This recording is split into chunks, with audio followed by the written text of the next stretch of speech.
가죽 가방 하나가 수천만 원 하는 명품 브랜드 에르메스. 대표 상품은 아무에게나 보여주지 않을 정도로 까다롭기로 유명한데요. 출점 기준 역시 매우 보수적이기에 현재 경기도에선 에르메스 매장이 전무합니다. 그런데 지난해 매출 1조 원을 돌파한 현대백화점 판교점이 에르메스 매장 유치에 나섰다고 해서 유통업계가 술렁이고 있습니다.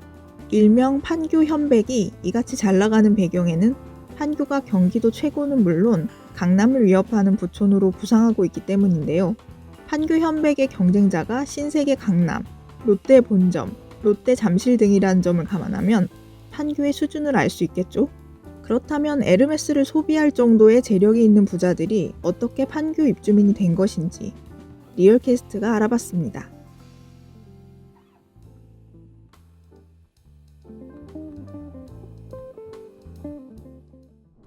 이기 신도시로서 판교 개발계획 승인이 이뤄진 2003년, 수도권엔 이미 부동산 광풍이 불기 시작했습니다. 게다가 신도시 개발 및 그린벨트 해제 소식이 들려오면서 판교 땅값은 급격히 올랐습니다.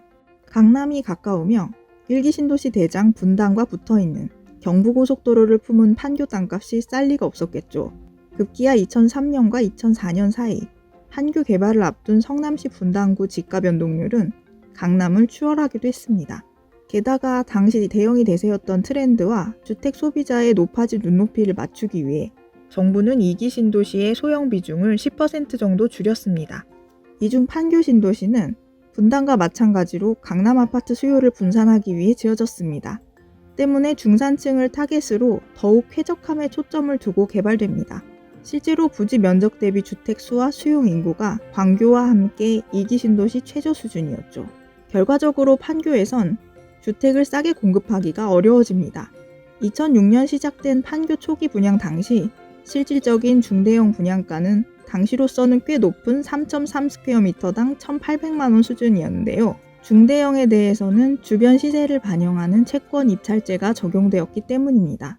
채권 입찰제란 분양가 상한제가 적용된 새 아파트보다 인근 단지 시세가 30% 이상 저렴할 경우 청약자가 분양가를 지불하는 것과 함께 국민주택 채권을 매입하는 방식입니다. 채권 매입액에 따라 당첨 가능성이 높아지는 만큼 청약자에게 더 부담이 되는 것이죠.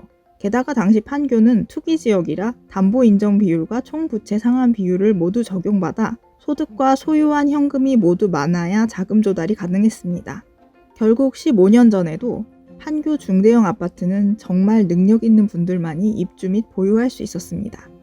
따라서 판교 신도시에선 소득 수준이 높은 가족 단위 세대들이 주류를 이루게 됩니다. 2015년 통계청 인구 총조사 자료를 보면 2인에서 4인 가구 수가 대부분이며 4인 가구 비중이 가장 높은데요. 건강보험료 지역가입자 통계를 보면 판교 신도시를 비롯한 성남시 분당구가 서울 부촌과 어깨를 나란히 하고 있습니다. 특히 지역가입자는 자기 사업장을 운영하거나 일정 수준 이상 자산을 보유한 경우로 이 지역에 재력 있는 사업가 및 자산가가 다수 거주하고 있다는 사실을 알 수 있죠. 우선 입주 초기부터 일명 강남 키즈와 분당 신도시 주민들이 쾌적한 새 아파트를 찾아 이주하였고 성북동, 한남동, 강남 등 넘사벽 부촌 토지가 포화 상태에 이르면서 재벌 및 부유층이 자리를 잡았기 때문입니다. 남서울 컨트리클럽 인근에 자리한 서판교 고급 주택가, 남서울 파크힐에는 대한제분, 삼양인터내셔널 등 전통의 재벌 총수 일가와 삼성 고위 임원이 거주하고 있었는데요. 2010년 정용진 신세계 부회장이 자택을 꾸리면서 재벌 주택가로 본격 알려졌으며 정 부회장 집은 서울을 제외한 전국에서 공시가격이 가장 비싼 집이라는 타이틀을 오래 유지한 것으로 유명합니다. 그러니까 판교가 경기도 최고 부촌이 된 셈이죠. 그리고 특히 여성 인구가 많아 판교 상권의 중요한 소비층을 이루고 있습니다. 판교 현백 역시 개점 당시부터 이 판교맘을 타겟으로 마케팅하며 성공을 이루게 됩니다. 2015년 화제가 됐던 명품족 블로그 스타인 일명 럭셔리 블로거들 상당수가 판교 신도시 주민으로 알려지며 판교맘은 더욱 명성을 얻게 됩니다. 덕분에 많은 명품 매장이 판교에 속속 입주하게 되었으며 코로나 시국으로 판교역과 오피스 상권이 시들할 때도 현대백화점 매출만은 신장하게 되었죠. 2011년 신분당선 개통과 판교 현백의 흥행, 그리고 판교 테크노밸리의 성장까지 교통과 생활 편의, 일자리까지 3박자를 갖추게 된 자족형 신도시 판교. 경기도엔 집 지을 땅이 많다지만 강남 및 경부고속도로와 신분당선을 품고 있는 입지를 대체할 곳은 전무해 보이는데요. 따라서 향후 서울, 그 중에서도 강남을 능가하는 지역이 될 수 있을지 관심이 모이고 있습니다. 이미 판교 대장인 백현동 아파트 시세는 서울에서도 잘 나가는 마용성, 강동 지역보다 높으며 상대적으로 아파트 시세가 낮은 운중동, 판교동 등 서판교 지역 시세도 강남 3구인 송파구 평균과 이미 대등한 상태입니다.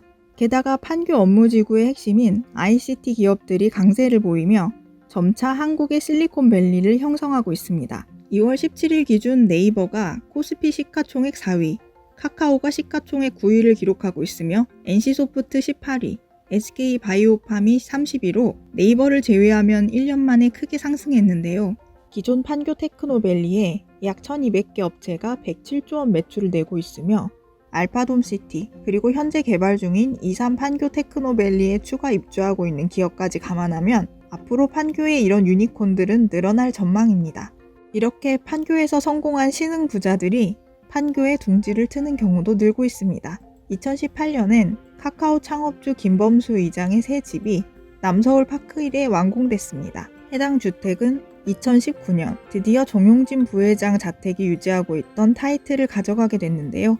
이 밖에도 많은 판교 CEO들이 알파돔시티 등 고급 주상복합과 아파트에 자리 잡고 있습니다.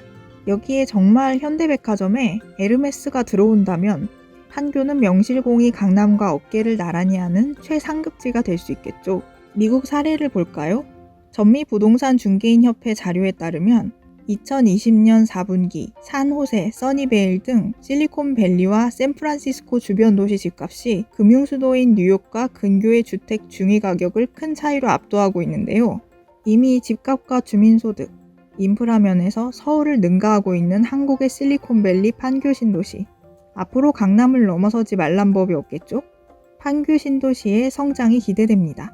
콘텐츠가 도움이 되셨다면 구독, 좋아요 부탁드립니다.